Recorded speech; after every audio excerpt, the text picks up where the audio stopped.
Em, el otro día estaba recordando un poquito la prédica que compartió el pastor. Creo que fue la última prédica que compartió. Y fue la de el poder del nombre. Y la verdad que, bueno, nosotros sabemos que hay un poder que habita en el nombre de Dios, ¿no? Sabemos que cuando nombramos el nombre de Dios, los demonios se sujetan, ocurren milagros, ocurren señales, y como que cuando se nombra ese nombre, eh, el mundo como que se cuadra un poquito delante del nombre de Dios, ¿no? Pero claro, yo pensaba y decía, bueno, ¿cuánto pueblo de Dios utiliza el nombre de Dios y no ocurre nada? ¿Por qué? Porque muchas veces oramos por milagros, oramos por ciertas situaciones familiares, por situaciones económicas, oramos en fin, diversidad de cosas, ¿no?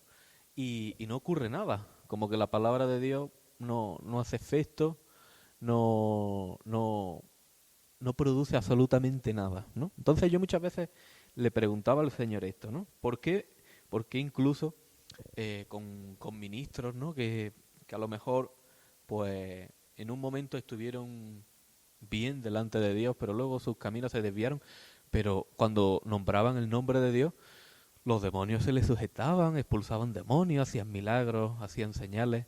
Eso era algo espectacular, ¿no? Y nos encontramos con esta incógnita. Y bueno, intentando yo responder a mi pregunta, creo que he encontrado una respuesta, aunque simple, pienso que es simple, pero yo pienso también que esto resuelve esta incógnita, ¿no? Y es que para que el nombre de Dios pueda hacer efecto en este mundo, el que lo nombra también tiene que tener un nombre. Creo que la cosa va por ahí, ¿no? Y bueno, sin más dilación, entrando en el mensaje, vosotros sabéis que no soy una persona que le guste extenderse mucho ni hacerse pesado. Soy una persona que cuando prepara los mensajes intenta ser breve pero productivo, ¿no? Entonces, vemos que cuando nosotros intentamos citar el nombre de Dios y procuramos que haga un efecto en nosotros, yo muchas veces pienso y lo quiero trasladar a la época bíblica, cuando Israel enfrentaba batallas, cuando Israel enfrentaba esas guerras con otros pueblos, con otras naciones.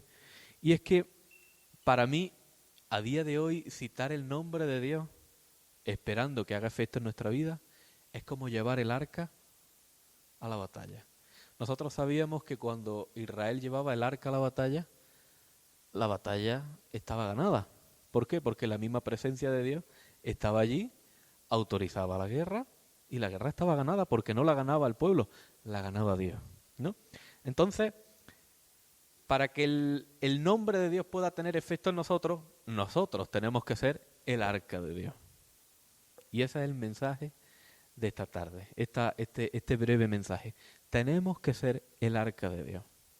Nosotros sabemos que en la antigüedad el arca de Dios era un habitáculo, por así decirlo, era un recipiente que albergaba tres elementos: el maná, la vara de Aarón y los 10 mandamientos, las tablas, ¿no? Y pienso que para que el hombre y la mujer de Dios pueda ser llamado también arca, para que la presencia habite y el poder de su nombre haga efecto, tiene que albergar estas tres cosas, ¿no? Entonces, vemos que el arca, como tabernáculo móvil, se construyó y se construyó en tres partes, ¿no? Este arca se encontraba en el lugar santísimo, era la última parte, ¿no? Pero nos encontrábamos también con el atrio y nos encontrábamos con el lugar santísimo. Pero el que coronaba el tabernáculo era el arca, ¿no? Entonces, nosotros tenemos que ser esa especie de arca. ¿Por qué? Porque la palabra nos autoriza para poder albergar la presencia. Nosotros sabemos que dentro del arca se encontraban estos tres elementos y para colmo los remataba la presencia de Dios. La presencia de Dios estaba en el arca. ¿Dónde estaba el arca? Estaba Dios. A día de hoy, la presencia de Dios se supone que está dentro de nosotros. Se supone. ¿vale? Vamos a dejarlo en que está, ¿vale? Porque si comenzáramos la prédica diciendo que no está, pues tendríamos que cambiar el mensaje y tendríamos que predicar de salvación, de arrepentimiento y de que nos tenemos que convertir todos. Pero vamos a partir de la base de que estos pasos ya los tenemos completados y que la presencia de Dios está en nosotros, ¿no? Entonces, a diferencia del arca en aquel tiempo, que solamente podía ser cargada por un cierto colectivo de personas, por una cierta tribu, tenía que haber un protocolo muy excesivo, nadie la podía tocar, en el lugar donde estaba el arca solamente podía entrar una persona al año. Vemos que ese protocolo como que se vio removido, fue cambiado, se echó a un lado para cambiarlo totalmente todo. Es decir, la presencia de Dios ya la tenemos nosotros dentro, la tenemos 24 horas, 7 días a la semana, 365 días al año. Entonces, cuando nosotros nombramos el nombre de Dios, se supone que Dios está de nuestra parte, está en nosotros, y el efecto tiene que ocurrir. Entonces, tenemos que ser arca de Dios, tenemos que ser el arca que Dios mandó construir. Y nosotros estamos todavía en proceso de construcción, todavía nos estamos formando y todavía faltan cosas por completar en nuestra vida, pero nos tenemos que ver como un arca. Fijaos en 1 Corintios capítulo 6, verso 19, vamos a leerlo.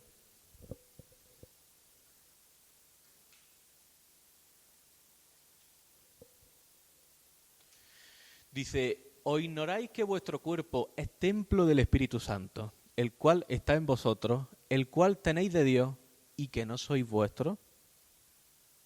Este texto ya lo conocemos, ¿no? Lo conocemos de sobra. Y este texto nos lleva a pensar que sí, el arca era muy cuidada, era muy protegida, había muchos protocolos y había muchos requisitos para poder obrar con ella. ¿Qué nos hace pensar que con nosotros hay excepciones? Tenemos que saber tratarnos a nosotros mismos, y no estoy hablando tan solamente del cuerpo humano, porque siempre este texto lo hemos achacado a que tenemos que cuidarnos, a que tenemos que cuidar de nuestra salud, a que no tenemos que tener ciertas prácticas, a que nos tenemos que cuidar de los vicios. Este texto siempre lo hemos atribuido a este tipo de prácticas, pero también lo tenemos que trasladar al ámbito espiritual. Entonces, nosotros nos tenemos que cuidar tanto física como espiritualmente, ¿no? Entonces, los levitas encargados del tabernáculo cuidaban el arca de una manera, bueno, como Dios lo mandaba. Entonces, nosotros tenemos que cuidar nuestro templo de la manera que Dios lo ordena. Tenemos que saber mantenerlo y sobre todo tenemos que saber dónde llevarlo, porque el arca no era movida de aquí para allá por gusto. El arca recibía direcciones, el arca recibía un destino, un objetivo y se llevaba hacia allí, ¿no? Entonces, no podemos ser movidos por corrientes humanas, no podemos ser movidos por ideas propias, no podemos ser movidos por la moda o por las costumbres. Tenemos que cuidarnos de esto, tenemos que saber hacia dónde vamos y hacia dónde nos dirigimos. Esto es uno de los principales requisitos y una de las principales cosas que caracterizaba al arca. El arca no era movida porque sí, sino que el arca era movida con un propósito y era movida con un objetivo. Entonces, cada paso que demos nosotros en la vida, tenemos que mirar hacia dónde nos puede llevar. Porque muchas veces damos pasos a la ligera. Muchas veces hacemos cosas por arrebato, hacemos cosas por un pronto, hacemos cosas porque nos ha venido esa, voy a denominarlo de esta manera, esa ansiedad por hacer las cosas rápido y ligero. Pero oye, siempre que hagamos algo, tenemos que presentarlo primeramente delante de Dios para que recibamos instrucciones suyas y sobre todo su aprobación, porque nosotros como arca de Dios no podemos ser movidos hacia cualquier lado por gusto. Nosotros tenemos que movernos con un propósito y con un objetivo, ¿no? Entonces, nosotros sabemos que dentro del arca había tres cosas, como hemos dicho. Estaban las tablas, la vara y el maná. Por lo tanto, dentro de nosotros como arca de Dios, tienen que estar estas tres cosas. Tiene que estar la vara, tienen que estar las tablas y tiene que estar el maná. Pienso, hermano, que el cristiano cuando viene a los pies del Señor, se arrepiente y acepta a Cristo como su Salvador, pienso que lo primero con lo que tiene contacto es con el maná. Es lo que yo pienso que tiene primeramente contacto. También pienso que así mismo el pueblo de Israel lo tuvo. El pueblo de Israel primeramente tuvo contacto con el maná, y luego vio a la vara de Aarón y luego vio las tablas de la ley, por ese mismo orden. Entonces el cristiano lo primero que tiene que recibir es el maná. El maná nosotros sabemos que era un alimento otorgado por Dios para el pueblo de Israel cuando se encontraba en su peregrinación por el desierto, cuando salieron de Egipto, ¿no? Y sabemos que el maná era un alimento especial. Pero claro, nosotros como todos tenemos que trasladarlo y buscarle una aplicación y buscarle un significado a lo que en aquellos años se escribieron. Nosotros lo tenemos que trasladar a nuestro siglo XXI. Yo pienso que cuando leemos la Escritura, lo primero que le tenemos que pedir al Señor es que nos hable de cierta manera que podamos llevar su palabra y a poder aplicarla en nuestro día a día, ¿no? Y yo creo que Jesús hizo esto en sus andanzas por la tierra, ¿no? E intentó explicar qué era el maná. Y lo vamos a ver en Juan capítulo 6, verso del 31 al 36, ¿vale? Voy a usar mayormente la versión NTV, ¿vale? Para que también vosotros la podáis estar leyendo conmigo ahí.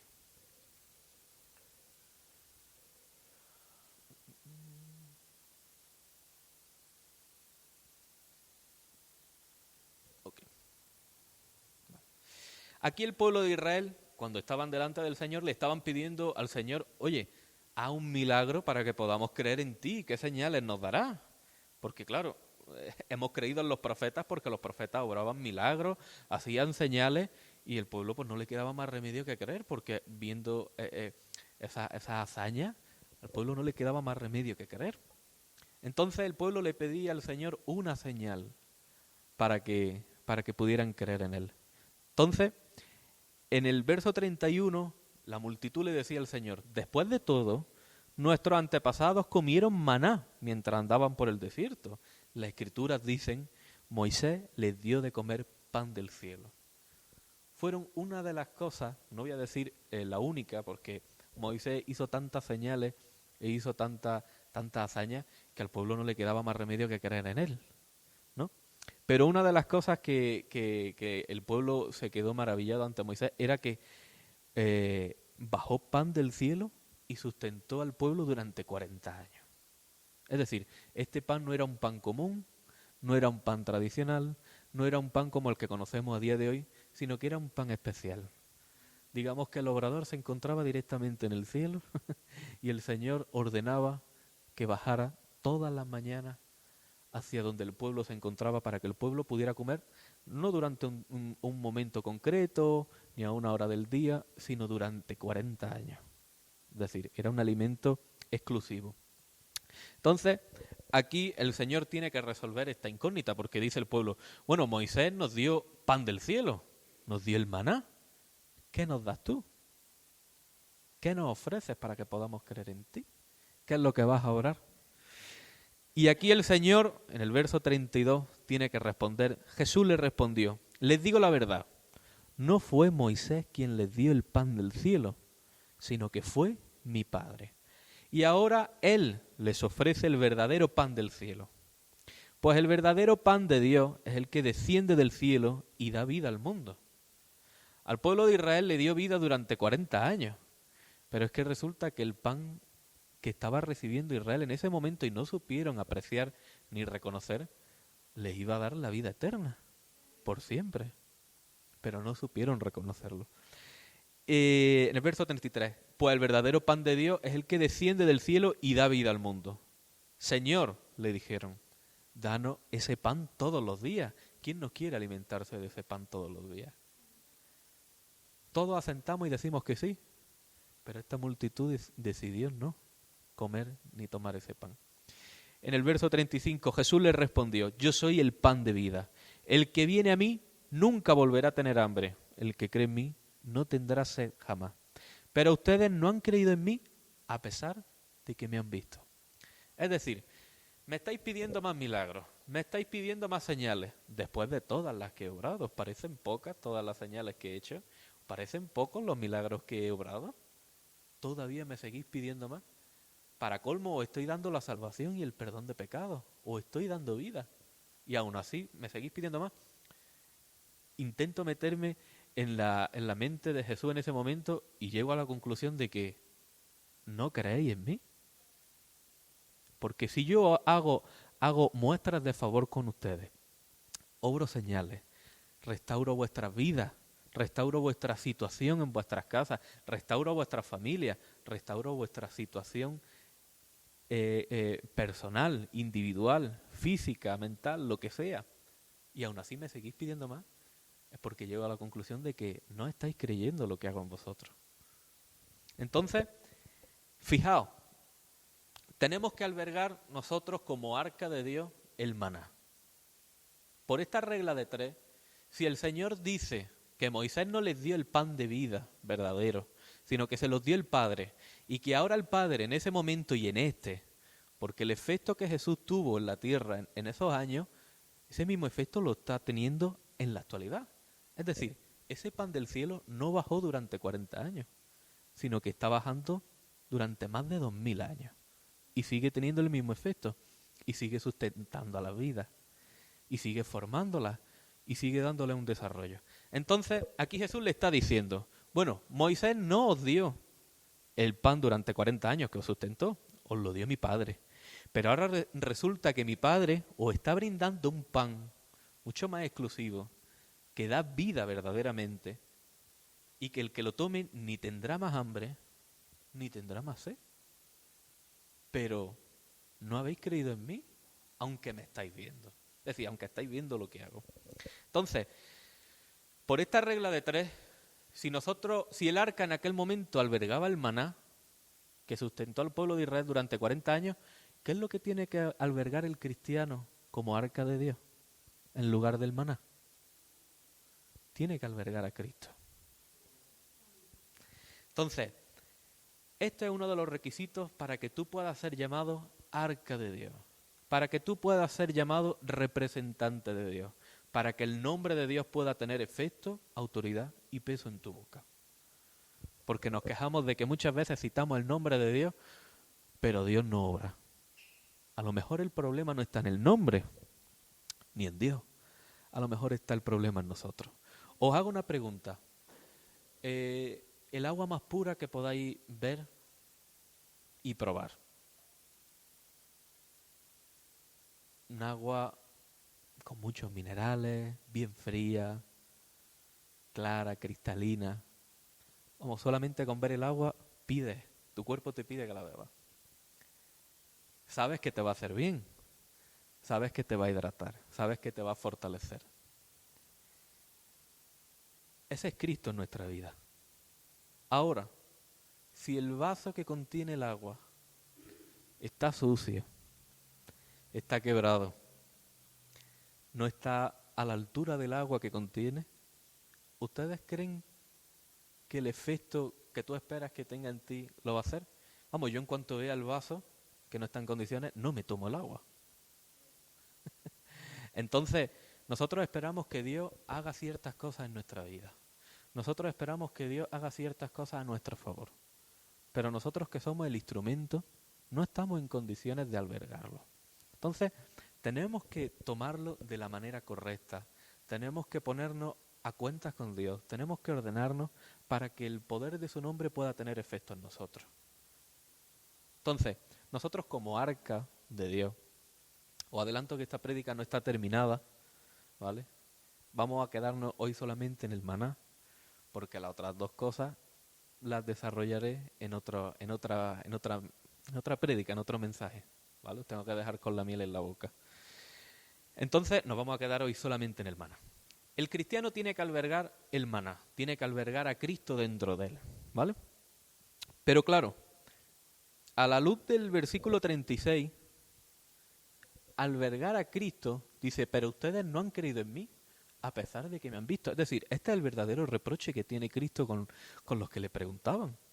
Porque En el verso 36 dice, pues el verdadero pan de Dios es el que desciende del cielo y da vida al mundo. Y en el 35 dice, yo soy ese pan. Y el que viene a mí nunca tendrá hambre ni nunca tendrá sed. Pero no habéis creído. El reproche de Dios, el reproche que tenía Jesús, era que no habían creído en Él. Entonces, nosotros primeramente, para poder albergar a Cristo en nuestra vida, el primer paso es que tengamos que creer en Él. Si no creemos en Él, Dios no puede estar en nosotros. No podemos contener a Cristo dentro de nuestra vida. Y ahora, ¿qué es creer? Creer es tener una verdad sentada en nuestra mente y decir, no, yo lo sé, lo creo. Pero claro, cuando tú crees algo, también obras consecuentemente a tus creencias, ¿no? Tú te puedes denominar cristiano y decir que crees en Cristo y tener prácticas pecaminosas. A mí lo que me demuestra es que no crees. A mí lo que me demuestra es que sabes que hay un Dios, sabes que existe un creador que hizo los cielos y la tierra y que tiene el control de todo y de todo. Pero a mí no me demuestra que crees, sino que conoces.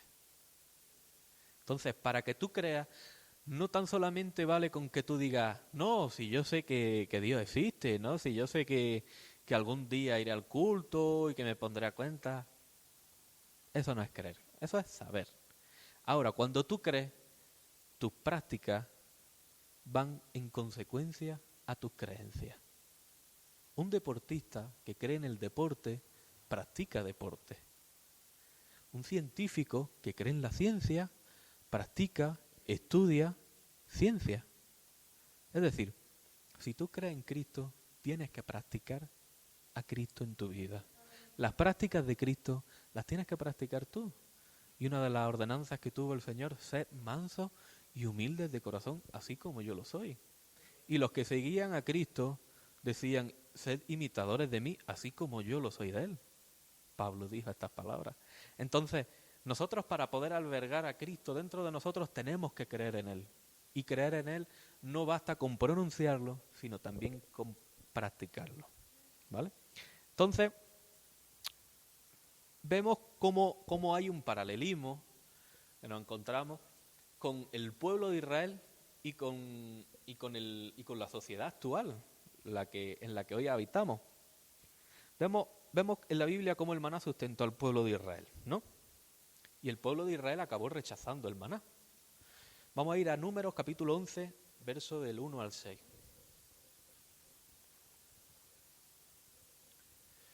Dice, poco después el pueblo comenzó a quejarse de las privaciones que enfrentaba y el Señor oyó todo lo que decían. Entonces el enojo del Señor se encendió contra ellos y envió un fuego que ardía entre ellos y destruyó a algunos en las afueras del campamento. Así que el pueblo pidió ayuda a gritos a Moisés y cuando él oró al Señor el fuego se apagó. Después ese lugar fue conocido como Tabera, que significa el lugar que arde, porque el fuego del Señor ardió allí entre ellos. Entonces la gentuza extranjera que viajaba con los israelitas comenzó a tener fuertes antojos por las cosas buenas de Egipto y el pueblo de Israel también comenzó a quejarse. «Oh, si tuviéramos un poco de carne», exclamaba.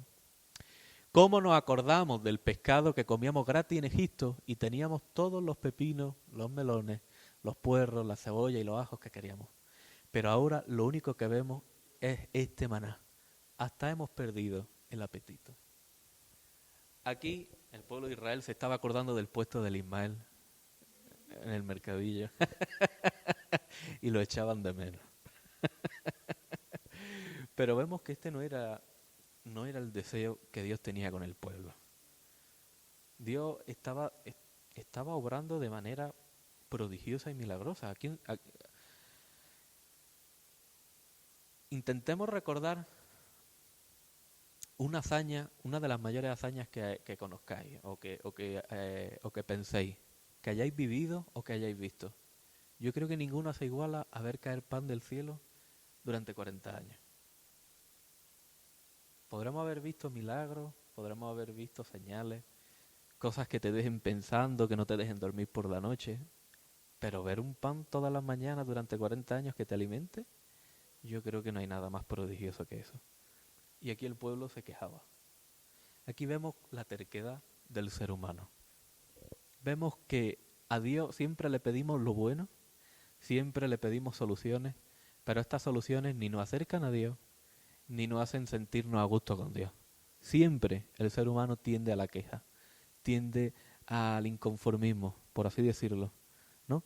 Entonces, de la misma manera que el pueblo de Israel rechazó el maná, de esa misma manera el pueblo de Israel hace 2000 años rechazó a Cristo, y de esa misma manera el pueblo actualmente está rechazando a Jesús en sus vidas. Pero, ¿por qué rechazó? ¿Qué fue lo que prendió la mecha del rechazo dentro del pueblo de Israel? Vámonos al versículo 4. Fijaos cómo lo denomina la Biblia en esa versión. Entonces, la gentuza extranjera que viajaba con los israelitas. Fijaos de qué forma lo denomina. Ponlo en la Reina Valera, ¿ves cómo lo dice? Y la gente extranjera, la Reina Valera siempre es más educada, y la gente extranjera que se mezcló con ellos. Ese detalle es el que yo voy buscando. La gente extranjera que se mezcló con ellos. Por culpa de esta gente extranjera, que la gente extranjera no es el problema, no estoy hablando de forma natural.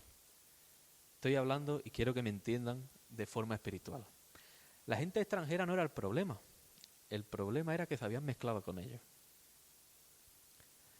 Ahora, Jairo, ¿de qué manera podemos ver nosotros la gente extranjera espiritualmente dentro de nuestra vida?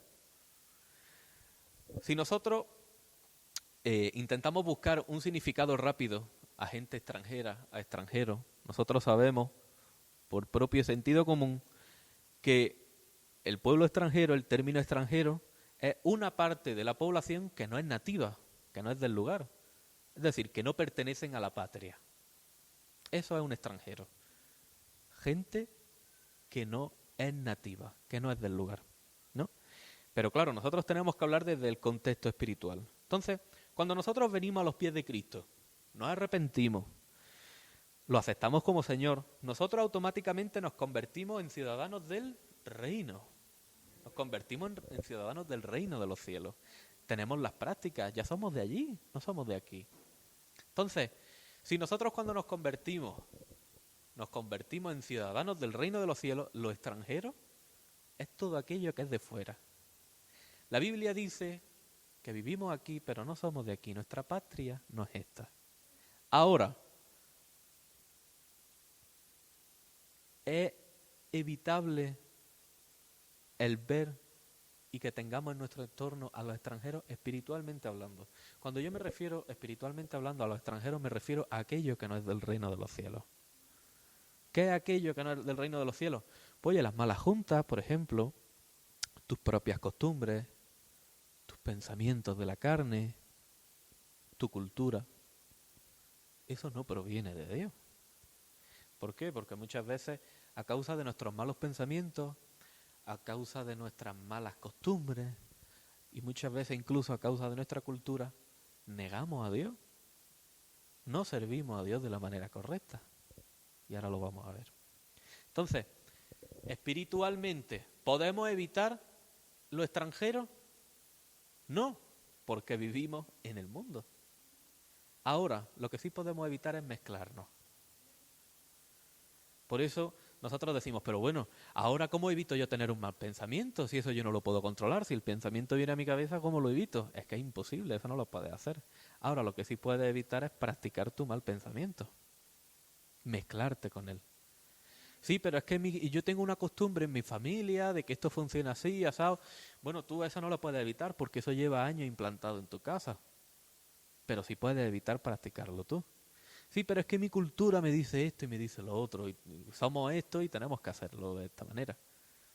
Eso no lo puede evitar. Culturalmente lleva muchos años practicándose. Ahora, puedes evitar mezclarte tú con esa cultura.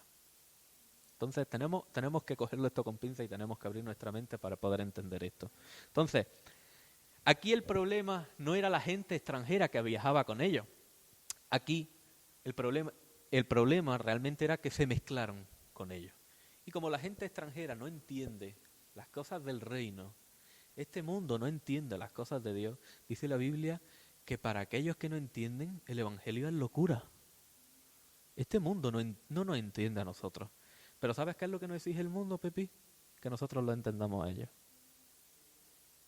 La gente no nos tolera a nosotros. Nos llaman locos, nos llaman radicales, nos llaman... Vamos. Incluso nos faltan el respeto. Hace poco yo recuerdo que la última falta de respeto más gorda que hubo fue la de la Olimpiada.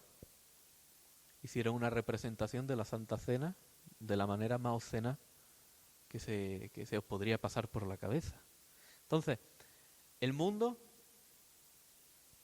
no se quiere mezclar con nosotros, pero qué lástima que el pueblo de Dios sí esté dispuesto a mezclarse con la gente extranjera.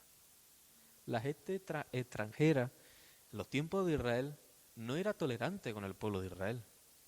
De hecho, si nosotros leemos la peregrinación de Israel durante en ciertos pueblos, vemos como ciertos pueblos no les permitían el paso.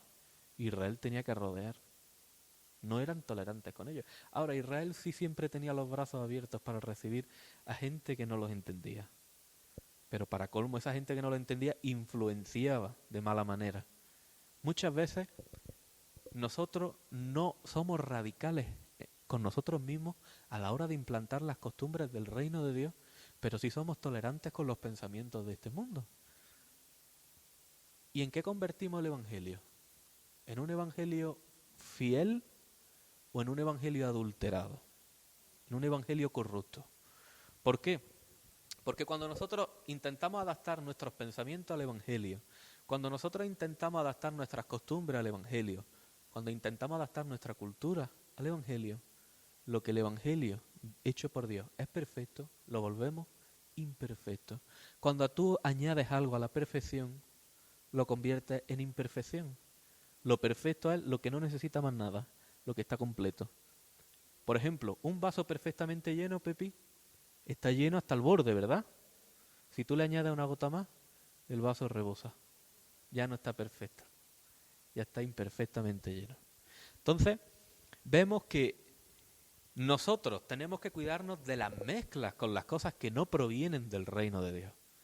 ¿Tienes pensamientos que sabes que no provienen de Dios? No te mezcles con ellos.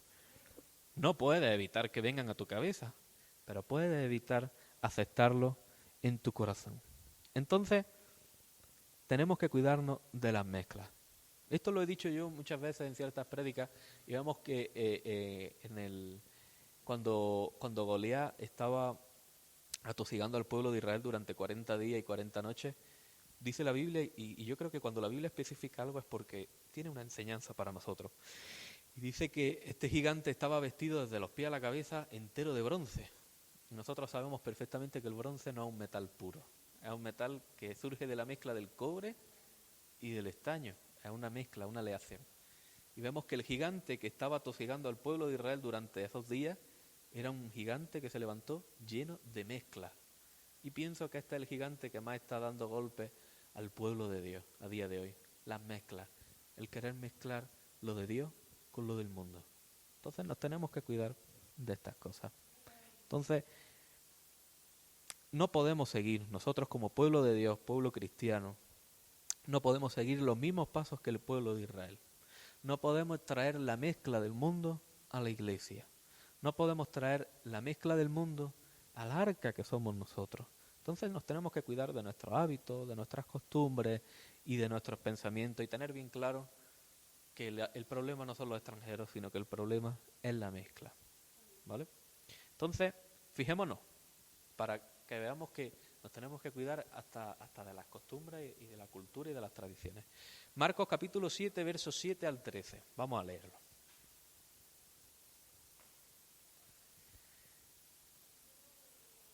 En la NTV está bien. Dice, su adoración es una farsa. Esto es Jesús hablando a los fariseos. Su adoración es una farsa porque enseñan ideas humanas como si fueran mandatos de Dios. Pues ustedes pasan por alto la ley de Dios y la reemplazan con su propia tradición. Entonces dijo, ustedes esquivan hábilmente la ley de Dios para aferrarse a su propia tradición. Por ejemplo, Moisés le dio la siguiente ley de Dios: honra a tu padre y a tu madre, y cualquiera que hable irrespetuosamente de su padre o de su madre tendrá que morir. Pero ustedes dicen que está bien que uno le diga a sus padres: lo siento, no puedo ayudarlos porque he jurado darle a Dios lo que le hubiera dado a ustedes. De esta manera, ustedes permiten que la gente desatienda a sus padres necesitados.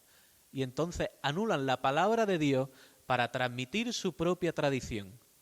Y este es solo un ejemplo entre muchos otros.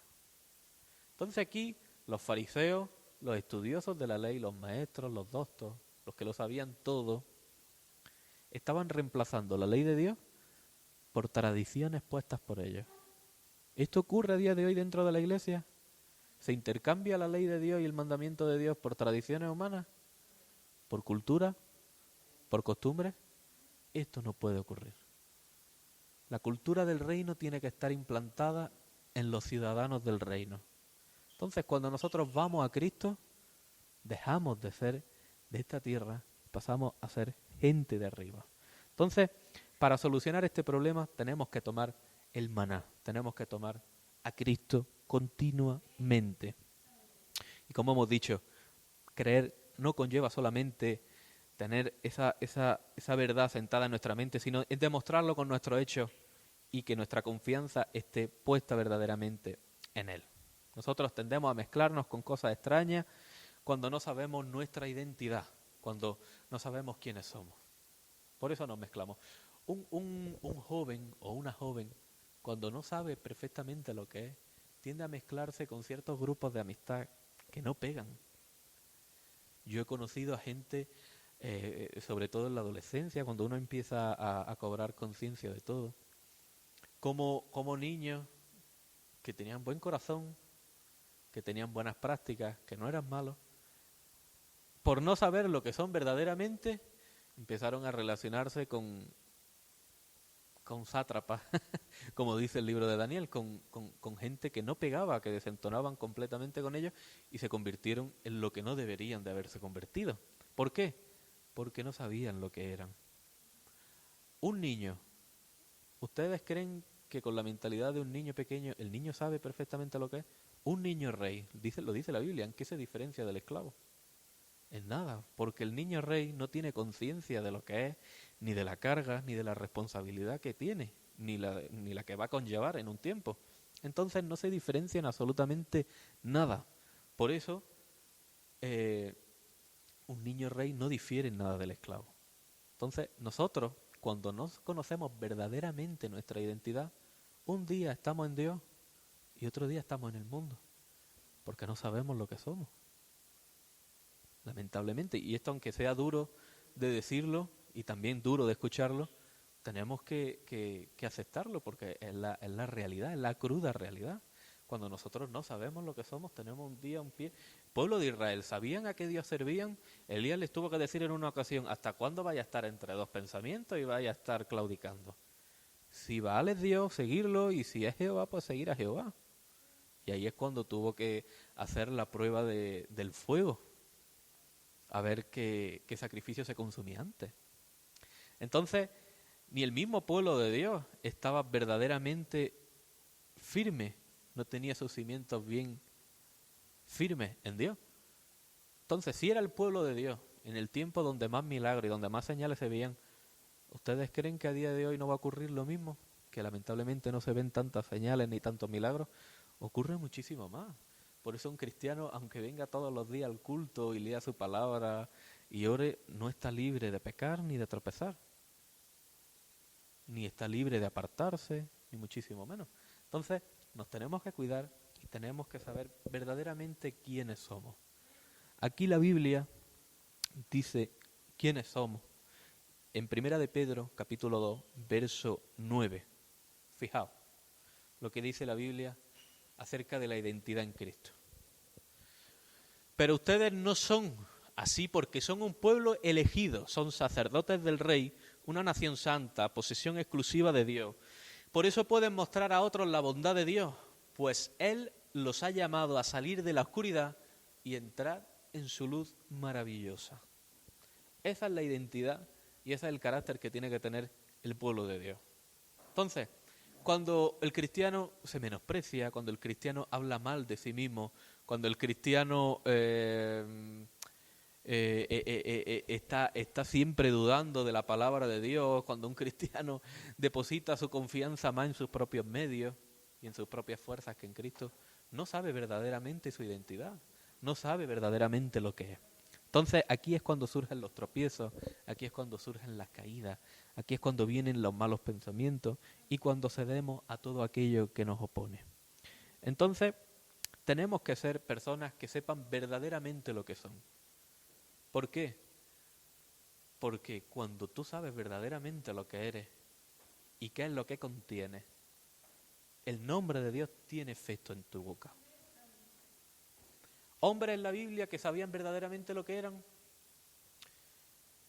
y que el mundo se sujetaba a lo que ellos decían. Nos encontramos a Elías en Primera de Reyes, capítulo 17. Yo creo que este texto lo sabemos todos.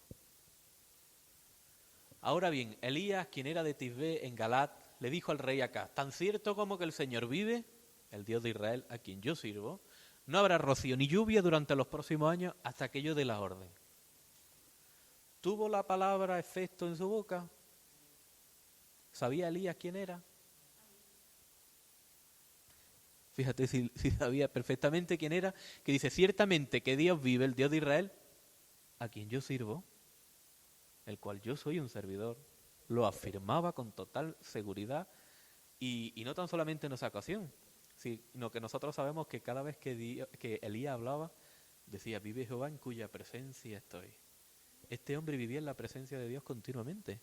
Estaba hablando con el peor rey de Israel durante años y estaba en la presencia de Dios.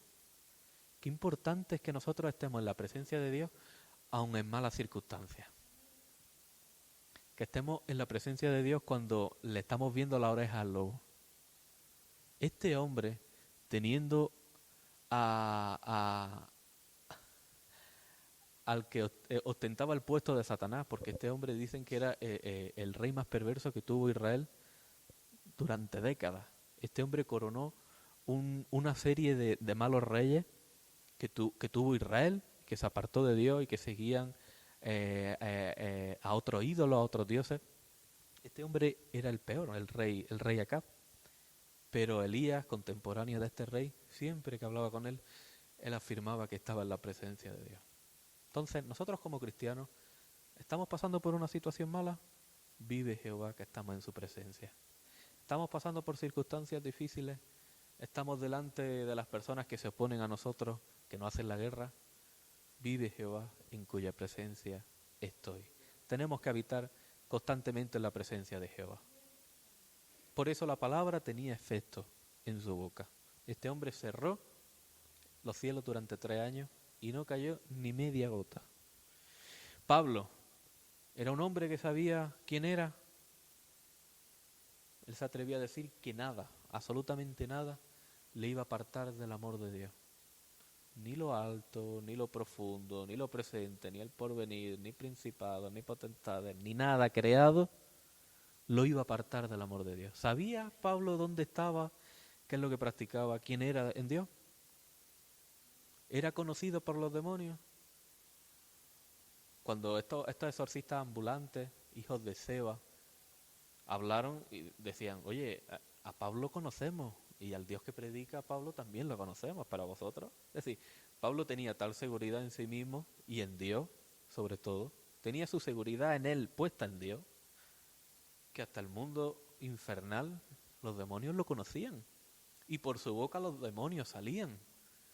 Dice la Biblia que una muchacha, una joven adivina, lo estaba molestando durante varios días y tan solamente con mirarla y decirle: demonio, sal, el demonio se tenía que sujetar.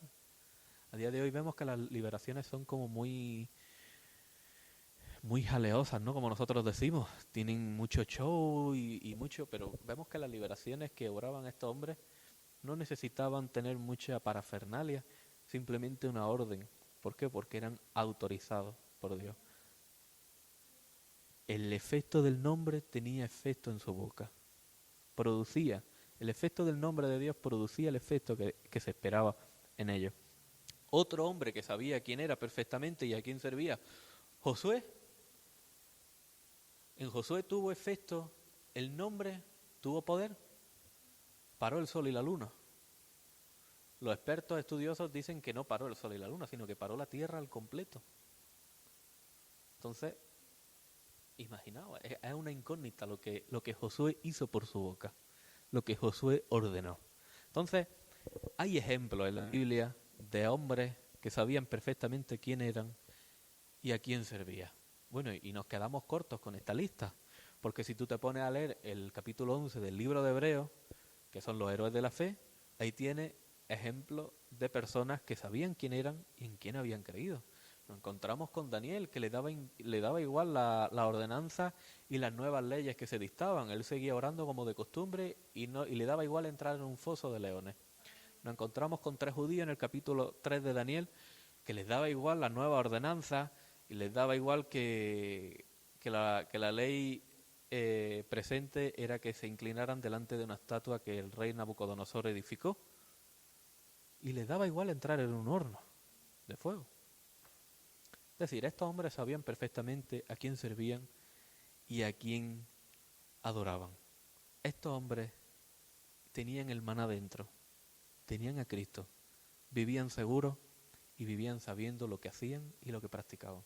Entonces nosotros como arca de Dios, una de las primeras cosas con las que nosotros estamos en contacto, porque cuando uno viene a los pies del Señor, con lo primero que tiene contacto es con Cristo, con su perdón, con su gracia. No tenemos que dejar que ese encuentro se quede solamente en ese momento, en el momento de la salvación, de la oración. Ese encuentro tiene que ser continuo. Tenemos que abrir las puertas de nuestro corazón e invitar a que Cristo entre en nuestra vida. Y esta práctica la tenemos que hacer diariamente. Yo creo que lo debemos de hacer todos los días, aunque estemos convertidos y aunque estemos practicando y esforzándonos a tope para poder vivir una vida cristiana. Todos los días en nuestras oraciones debemos de invitar a Cristo a que esté dentro de nosotros. Porque muchas veces nos olvidamos, caemos en el olvido y yo pienso que el olvido es uno de los más grandes enemigos para poder servir a Dios. Porque cuando nos olvidamos de Dios, ya la presencia ni la recuerdas, ni sientes y te vuelve indiferente. Entonces, tenemos que volver a recordar constantemente ese día que lo recibimos, le abrimos las puertas de nuestro corazón y le invitamos a que habite nuestra casa, nuestro hogar. Entonces, hermanos, empecemos a alimentarnos de Cristo diariamente y constantemente, alberguemos el maná, porque tú y yo somos arca de Dios. Amén. Póngase de pie, vamos a finalizar esta reunión.